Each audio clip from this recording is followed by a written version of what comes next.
Hello, I'm David Chaston and standing in for Hickey today with 90 at 9, brought to you in association with the Bank of New Zealand.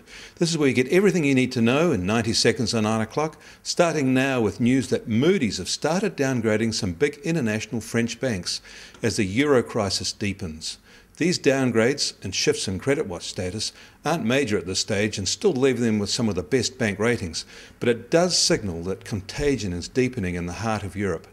In fact, the flight of deposits from banks across the continent means that the collateral risks at the ECB are really piling up.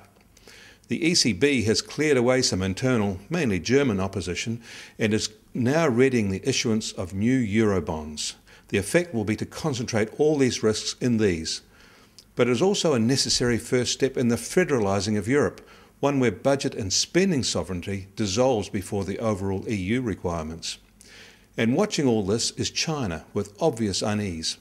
Overnight, Premier Wen said that Western leaders need to stop mucking around and take proper measures to control their debt crisis. Without that, China won't help or invest in their economies. Markets obviously like the Chinese advice and feel that politicians are finally ready to take some meaningful action. The Dow is up nearly 2.5% and gold is lower. European markets are all positive too. In fact, the DAX is well up over 3% after yesterday's sharp fall. Closer to home, these rating downgrades in Europe had a flow-on effect on Aussie bank stocks, which all took a bit of a pasting yesterday. Hickey is reporting from Wellington today and the monetary policy statement release. Check in soon after 9 o'clock this morning for his first update. He will be assessing how all this European doom will play out on New Zealand policymakers, Bollard especially, and will also be reporting on Bollard's testimony to Parliament later in the day.